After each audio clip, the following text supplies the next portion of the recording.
Good morning, good afternoon, and good night. Depends whenever you're looking at this video.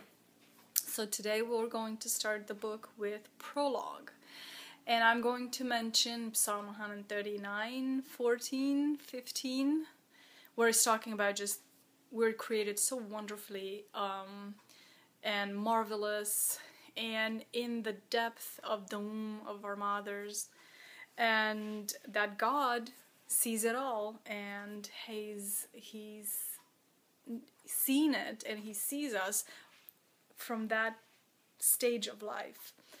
I find that absolutely amazing, and I've been through a little bit of medical school and what I've found out going through that is, even though we live in a universe and we're part of a universe around us, and a lot of times we feel so small and insignificant maybe, we have within ourselves a universe, and most likely none of us fully understand the universe within ourselves and the complexity of everything within ourselves. Here I'm sitting down and talking to you, or you're doing whatever you're doing, and inside yourself and inside myself there is so much activity trying to keep us going, to keep us doing whatever we want to, desire, dream of.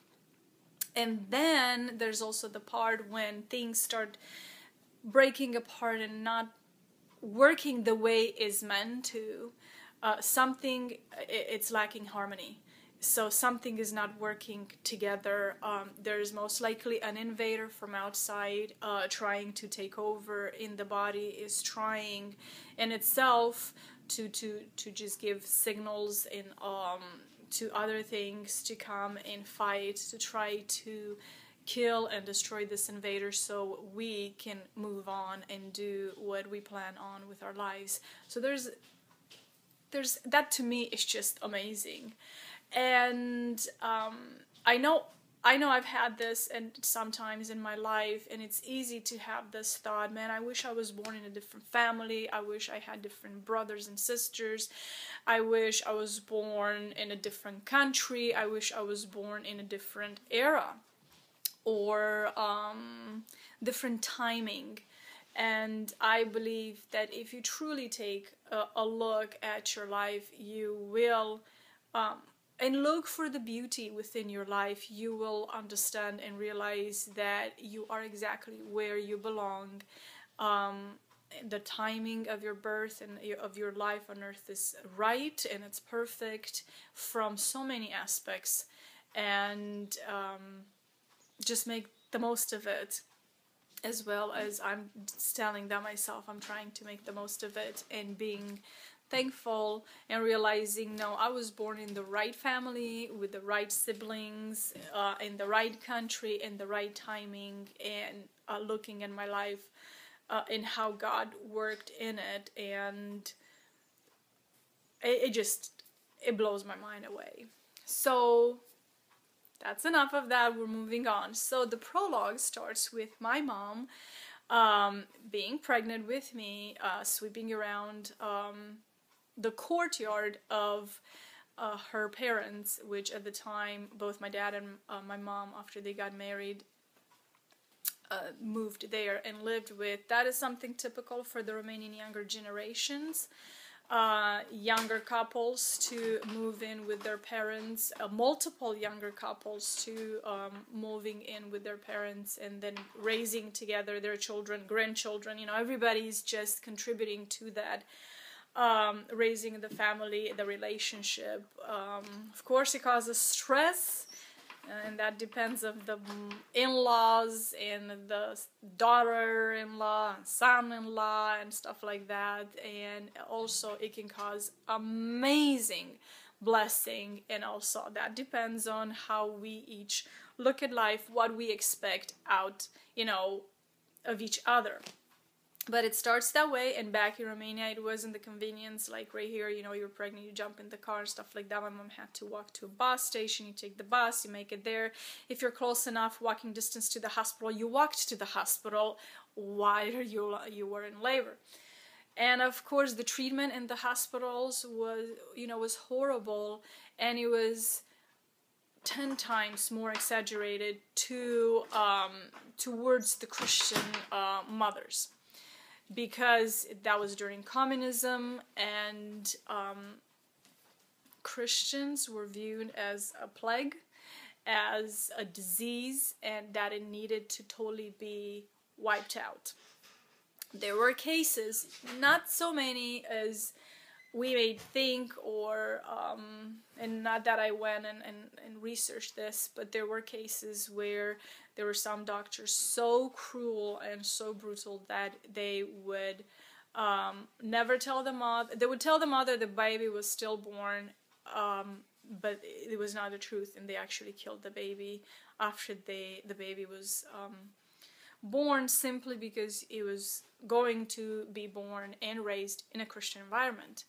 I know stories of nurses, because the labor was taking too long and they were tired and all that. They were trying to push everything along, not to help, it's out of impatience, that they would climb on top of the pregnant mother and press the baby down right here under the diaphragm, and just press with such force, and their whole body, they will put their elbows in it, and they would just press it, trying to force the process and I guess speed it up or something like that. And the mothers, and there were complications a lot of times because of that. There were things that would be, just wrong things going on. But if they didn't, then the mothers felt like they were literally split open, because here you have the baby and the labors of pains, but on top of that, you have this woman that is sitting on top of you pressing. And so these are just few of the stories.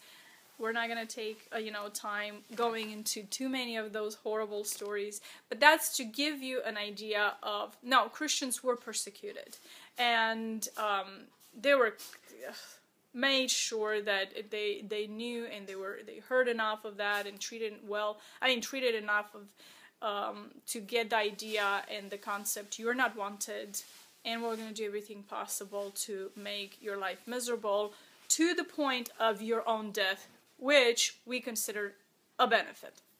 So of course, as you have read, the treatment was very cold. It was very just inhumane at one point, in some points.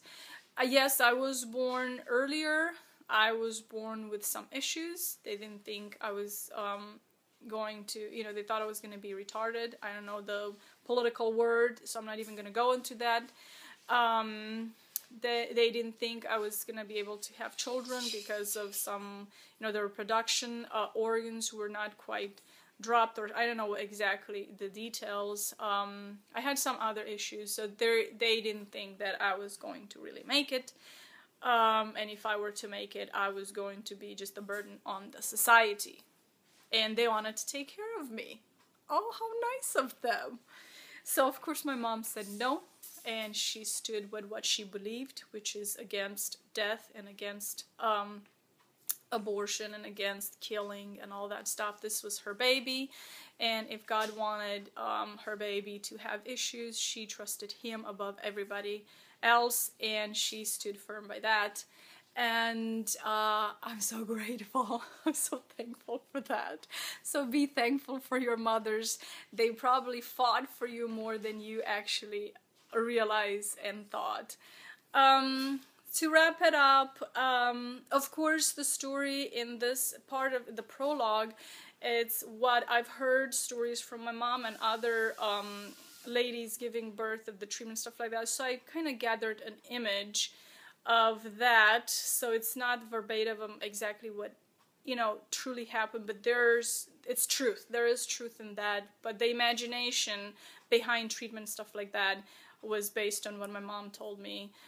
Not just my birth, actually, of all of her pregnancies and births, which were 12 births, 3 lost babies, and I think she had about 6 miscarriages. So a lot of that going on. And also my grandmother had 2 extra births after that. One was an uncle and an aunt who are younger than me. So I'm older than them. So those are information that I haven't put in the book, but I'm just telling you additional informations. So looking forward for us to talk about chapter 1.